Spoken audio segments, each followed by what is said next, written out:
गलत क्या है, सही क्या है, गलत क्या है, ये सबक पढ़ाते हैं आप, राइट। तो सच क्या है, झूठ क्या है, ये बात समझाते हैं आप। जब जब सूझता नहीं कुछ भी, राहों को सरल बनाते हो आप। वाह जी वाह। अब बता दो मुझे कौन सा सभी प्रोफेशन है। बता रहे हैं जी, टीचर। मैम ये तो बहुत ज्यादा स्मार्ट है सभी, ऐसे कैसे हो गया, मैंने इतने अच्छे से मैंने लिखा था, मैंने सोचा कि कोई गैस नहीं कर पाएगा, ये तो एकदम से इन्होंने पकड़ लिया। यस। ठीक है जी, टीचर, बिल्कुल बिल्कुल गाइज, आप सब बता रहे हो टीचर, तो वो एक टीचिंग लाइन से बिलोंग करते हैं। हमारे जो नेक्स्ट होस्ट हैं, पावरफुल होस्ट हैं, तो आपको उनकी बातों से क्लियर हो जाएगा। और ऑब्वियसली जो सरप्राइज है मैम ही रिलीव करेंगे, आप सभी को बताएंगे कि वो सरप्राइज कौन सा है। ठीक है गाइज, सरप्राइज बहुत अल्टीमेट है, उसके साथ तो आप ना मतलब एक तरीके से फायर लगा दोगे लास्ट में जो सरप्राइज रहेगा। सो मैं बिना टाइम वेस्ट किए हुए हमारे जो टीचिंग लाइन के हमारे होस्ट हैं मिस अंकिता मैम, उनको मैं इनवाइट करना चाहूंगी। मैम प्लीज आप अपना माइक ऑन कीजिए, एंड मोस्ट वेलकम है आपका। Thank you so much, Monica ma'am. Thank you so much, Indu ma'am, for the warm invitation of mine. मैं बहुत ही ज्यादा खुश हूँ कि इतने बड़े बड़े लीडर्स मुझे इतने ज्यादा एंथुसियाज्म के साथ यहाँ पे इनवाइट कर रहे हैं। So I just welcome you all those are present over here, सभी गर्ल्स, सभी लेडीज, जो भी वुमेन डिपार्टमेंट है, सभी को मेरा good evening. And first of all I really thank you to Monika ma'am and Indu ma'am, जिन्होंने इतना अच्छा वार्म वेलकम किया है। अभी मैं काफी देर से सारे लीडर्स को अपने सुन रही हूँ, एक से एक हमारे उम्दा लीडर्स हैं जो इतनी देर से बात कर रहे हैं और अपने बारे में बता रहे हैं। और इन सभी को देख के, इन सभी की जर्नी को सुन के मुझे ऐसा लग रहा है कि भाई गर्ल्स तो मतलब ऐसी फाड़ हुए कि कुछ भी कर सकती। एग्जैक्टली वर्ड यूज करने का मेरा बहुत मन कर रहा था। सो फाइनली अभी मैं आपको थोड़ा सा अपनी जर्नी के बारे में भी बताऊंगी। बहुत सारी ऐसी गर्ल्स हैं यहाँ पे जो हो सकता है कि मेरी जर्नी के बारे में जानते हो, और बहुत सारे ऐसे लोग हैं जो न्यू है, मुझे फर्स्ट टाइम सुन रहे हैं।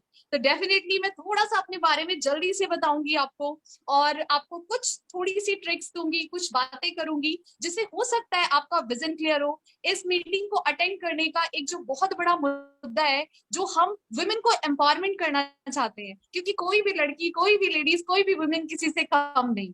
तो ये मैं पूरा पूरा कोशिश करूंगी कि आज उसको हम पूरी तरह से फिनिश करके ही जाएं। So thank you Indu ma'am, over to me. So जैसे कि आपने, इंदु मैम ने मेरा इंट्रोडक्शन एक शायरी के साथ दिया, और मैं देख रही थी बहुत सारे लोगों के डायरेक्ट मैसेजेस आ रहे थे, सभी ने पहचान लिया teacher teacher teacher. Oh my God, that's a great thing. तो अभी मैं थोड़ा सा अपने बारे में बताऊंगी। मेरा नाम अंकिता सिंह है, और बेसिकली एज अ प्रोफेशन में एक टीचर थी, और डेफिनेटली टीचिंग कर रही थी अपने पिछले कुछ साल के करियर्स में। अच्छा एक्सपीरियंस था, अच्छी बातें की, अच्छी चीजें सिखाई हैं स्टूडेंट्स को। फिर एक कसक रहती थी दिल में। एक होता है ना कि एक ऐसा प्लेटफॉर्म जहां पे आप अपने आप को फ्रंट फुट पे पेश कर सको या अपने आप को दिखा सको, वो नहीं मिलता। तो आप कहीं ना कहीं उसको सोचते हो कि काश कुछ ऐसा हो जाए कि लोग मेरे को जाने, मैं क्या हूँ, मेरे बारे में भी पता चले। तो एक कसक रहती थी, टीचिंग डिपार्टमेंट में थी, बहुत अच्छी जर्नी रही है, बहुत अच्छा सब कुछ जा रहा था। बट स्टिल एक कसक थी कि कुछ अच्छा करना है, अपने आप को फ्रंट फुट पे लेके आना है, ताकि लोगों को पता चले कि कौन है भाई अंकिता सिंह। वरना कौन जानता है, ऐसे मेरे नाम की तो हजारों लड़कियां, करोड़ों लड़कियां हैं। तो अपनी एक अलग पहचान बनानी थी। कहीं ना कहीं वो अपॉर्चुनिटी को मैं पिछले 2 साल से तलाश कर रही थी, और बहुत सारी चीजों में, डिफरेंट डिफरेंट चीजों में मैंने ट्राई भी किया, बट मिल नहीं रही थी। और पिछला लॉकडाउन तो जैसे लग रहा है कि मतलब बहुत ही ज्यादा लोगों के लिए अच्छा भी रहा है और बहुत सारे लोगों के लिए खराब भी रहा है। तो मैं अपनी जर्नी आपको बताऊंगी। लॉकडाउन में मुझे इस अपॉर्चुनिटी को पता चला, और मेरे great upline mister Prince Chaudhary ने मुझे ये पर्टिकुलर अपॉर्चुनिटी के बारे में बताया था। जब मैंने इसको देखा, तो मैंने बस ये नहीं सोचा ये क्या है, कैसे है, क्या होगा, मुझे जानना चाहिए कि नहीं, बस मैंने सिर्फ यस लिख दिया। और यस लिखने के बाद मैं रेडी हो गई थी कि भाई मेरे को बताओ है क्या। बाद में डिसाइड होगा करना है कि नहीं करना है, पहले तो नॉलेज दे दो। नॉलेज लेने में तो कुछ नहीं जाता, ये तो लेना बनता है। तो जैसे जैसे मैंने 4 दिन की लर्निंग कंप्लीट की, एक्सप्लोरेशन देखा, तो मुझे वो चीजें पता लगने लगी जो शायद मैंने अब तक की टीचिंग लाइन में अभी तक एक्सपीरियंस ही नहीं किया था। जो सबसे बड़ी बात है वो है आपका फाइनेंशियल एजुकेशन। इन सब चीजों के बारे में मुझे इस अपॉर्चुनिटी से पता चलना शुरू हुआ। मेरा माइंडसेट खुलने लगा, और मुझे लगा कि अंकिता अभी तो तुम कुआं का मेढक हो, बस टीचिंग से स्कूल, स्कूल से घर, घर से स्कूल, यही रह रहा था। लेकिन फाइनली जब मैंने देखा कि एक लाइफ का बहुत बड़ा हिस्सा है जो मुझे पता ही नहीं है, फाइनेंशियल एजुकेशन क्या होती है, चीजें क्या होती हैं, किस तरह से आप घर से बैठे बैठे इतना अच्छा काम कर सकते हो, पैसे से पैसा बना सकते हो, अपने आप को रिप्रेजेंट कर सकते हो। सो डेफिनेटली वो अपॉर्चुनिटी पता चली, सीखा मैंने और बहुत अच्छे से सीखा। एंड देन जैसे ही मैंने सीखा मेरा पूरा माइंडसेट तैयार हो गया था कि अंकिता बस यही है, यही वो प्लेटफॉर्म है जो आपको फ्रंट फुट पे भी लाएगा, आपकी पहचान भी बनाएगा और आपको वो मुकाम भी दिलाएगा जो शायद आपको अपनी जॉब से नहीं मिल पाए। ठीक है ना? तो यही सारी जर्नी थी। और जैसे जब मैंने इसकी स्टार्टिंग की तो जैसे सारी लड़कियों को प्रॉब्लम्स आती हैं, बहुत सारी लड़कियों को परेशानी होती है, कभी फैमिली मना कर रही होती है, कभी कोई मना कर रहा होता है, कभी खुद में विश्वास नहीं होता कि हम कुछ कर भी पाएंगे या नहीं कर पाएंगे। तो ये तो सबसे बड़ी प्रॉब्लम है यहाँ की। तो जब मैंने स्टार्टिंग की बीइंग अ टीचर, मैं एक अच्छे प्रोफेशन में थी, खुद सेल्फ इंडिपेंडेंट थी, इसके बावजूद फैमिली तो फैमिली होती है, आप कुछ नहीं कर सकते भाई। पापा को जाके बताया मैंने को, पापा अच्छी लर्निंग लेके आई हूँ, एक बहुत अच्छी कंपनी है, मेरे को मजा बड़ा आ रहा है सीखने में, मुझे को सीखना है और आगे बढ़ना है। पापा कहते क्या है, कैसे होगा? फिर उसके बाद पता है क्या चला, पापा कहते मैं कर चुका हूँ, मत करना, इन सब चक्करों में मत पड़ना, अरे मेरे फ्रेंड ने किया था, कुछ नहीं होता, ये सब होता है, वो होता है, पता नहीं कितनी कितनी चीजें। फिर बहुत सारे लोगों ने नेगेटिव करना शुरू कर दिया। लेकिन वही जो मोनिका मैम ने बात की, मैं उसी को पकड़ना चाहूंगी, क्योंकि मैंने अपॉर्चुनिटी को सिर्फ सुना नहीं था, समझा था। बात पे ध्यान देना, मैंने अपॉर्चुनिटी को सिर्फ सुना नहीं था, समझा था, नॉलेज ली थी। इस वजह से मुझे पूरा माइंडसेट क्लियर था कि मुझे क्या मिलने वाला वो मैं जानती हूँ। पापा ने वो लर्निंग्स नहीं ली थी, या जो मुझे बता रहे थे उनको सिर्फ इंफॉर्मेशन थी। And information, knowledge are two different things. बहुत डिफरेंस होता है। आप सुनी सुनाई बातों पे विश्वास कर लेते हो और उनके एक्सपीरियंस के साथ अपने एक्सपीरियंस को जोड़ना शुरू कर देते हो कहीं ना कहीं। मैंने क्या किया, मैंने कहा भाई अंकिता सिंह को पता है कि क्या करने वाली हूँ, अगर कुछ गड़बड़ भी होगा तो मैं संभाल लूंगी। मैं बिल्कुल पंगा लेने के लिए तैयार थी। मैंने कहा मेरे को तो करना है। तो पापा तो नहीं माने। पापा नहीं माने तो चलो ठीक है, मैंने तो बहुत सारे ऐसे लोगों को देखा है कि उनके भाई बहन उनको मना करने लगते हैं, भाई छोटे हैं फिर भी मना कर रहे हैं, पता नहीं है कि क्या है फिर भी मना करे जा रहे हैं। अरे भाई आप देखो तो, सोचो तो, समझो तो। आप अगर बताने लगोगे ना अपने भाई को या सिस्टर्स को, रहने दो, तुमसे नहीं हो पाएगा, और फालतू के चक्करों में मत पड़ो, या फिर वो एकदम हक से बोलते नहीं करना है तो नहीं करना है। मतलब आप लड़कियों की देखो लाइफ कितनी ज्यादा क्रिटिकल होती है, आप अपनी लाइफ का फैसला भी कुछ नहीं ले सकते, इवन अपनी लाइफ में उन सब चीजों को भी नहीं कर सकते, उसमें भी हमें किसी ना किसी को पूछना पड़ता है ना? अभी क्या है, अभी ये सब तो चलो ठीक है हमारे फैमिली के हैं, बोलना बनता है।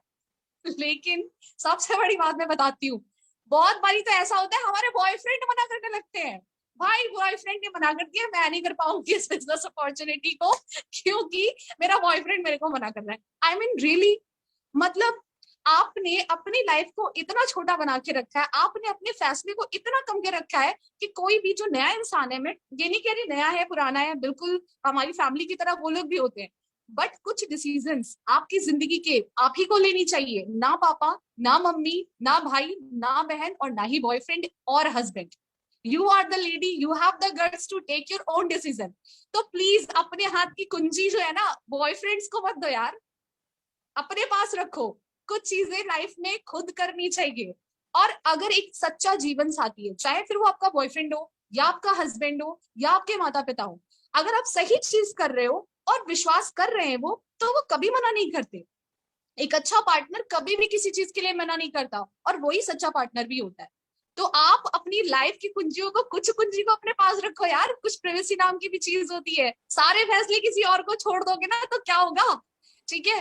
तो बहुत लोगों के मैसेजेस आ रहे हैं कि मैं कहाँ से बिलोंग करती हूँ, I belong from Lucknow, Uttar Pradesh. Okay, so मैं वहां की हूँ, और डेफिनेटली इस अपॉर्चुनिटी को एक चंडीगढ़ से पर्सन है, उन्होंने मेरे को बताया था, और आज मैं यहाँ तक पहुंच गई हूँ। तो यहाँ पे आपको मैं क्लियर कर रही थी, कुछ चीजें, लाइफ के डिसीजन आपके होते हैं, आप खुद पे रखिए और विश्वास करिए कि आप कर सकते हो। अभी आपने बहुत सारे डिफरेंट डिफरेंट लोगों को सुना, हमारी हाउसवाइफ्स को सुना, हमारी अभी एक तो मेंबर रही गई है एमबीबीएस डॉक्टर, भाई एमबीबीएस जी अभी आएंगी, उनकी भी हम बिल्कुल कोशिश करेंगे कि उनको आपके सामने लेके, आपको पता चलना चाहिए इतने अच्छे प्रोफेशन में होने के बावजूद क्यों लोग इस अपॉर्चुनिटी को इतना साथ दे रहे हैं, क्यों चूज कर रहे हैं। कुछ तो होगा, कुछ तो होगा जो वो लोग आए हैं, ऐसे थोड़ी आ गए। आई एम अ टीचर, अच्छी पोस्ट पे थी, अच्छी क्लासेस ले रही थी, अच्छी इनकम कमा रही थी, और सबसे बड़ी बात, मेरी तो गवर्नमेंट जॉब भी लग चुकी है, वो भी टीचिंग डिपार्टमेंट में, लेकिन मेरे पास दो ही ऑप्शन थे, इधर चूज द गवर्नमेंट जॉब और choose the forever. Then I have definitely choose the forever. And मुझे इतना सा भी रत्ती सा भी कोई भी शक नहीं है, कोई भी प्रॉब्लम नहीं है कि मैंने क्यों चूज किया, मैंने क्यों चूज किया फॉरएवर को। मेरे को बिल्कुल भी रत्ती भर वो नहीं है, क्योंकि मुझे पता है मेरे को क्या मिलने वाला है।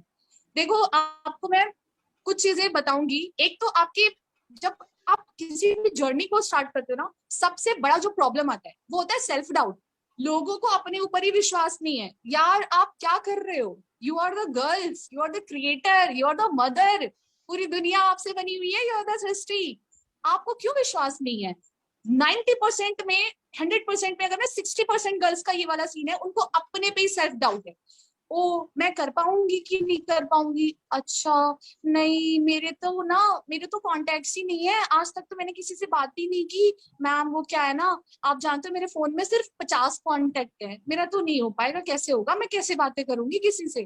फिर ये बहाना नहीं मिलता तो क्या मिलता है, मैम वो क्या है ना, मेरे घर वाले बिल्कुल अलाउ नहीं करेंगे। और मैम कैसे होगा, मैं तो बात ही नहीं करती हूँ किसी से, मेरे तो कोई फ्रेंड भी नहीं है। अरे नहीं करते तो शुरू कर दो, क्यों फ्रंट फुट पे नहीं आना है, क्यों पीछे रह के बैठना है। आप किसी से कम हो क्या, क्यों अपने आप पे शक करते हो कि आप ये नहीं कर सकते, आप वो नहीं कर सकते। ठीक है ना, कुछ लोग कह रहे हैं सेम इशू फॉर मी, हटा दो सेम इशू, अपने आप पे विश्वास करो। कहाँ बैठे हो, क्यों सोच रहे हो कि आप नहीं कर सकते। ये सेल्फ डाउट 90% लोगों के किस्मत को धो के रख देता है। मैं आपको बता रही हूँ, जिन लोगों को ये सेल्फ डाउट हो जाता है ना, वो कर सकते हैं, फिर भी नहीं कर पाते कोई चीज, क्योंकि पहले ही सोच के बैठे, ओ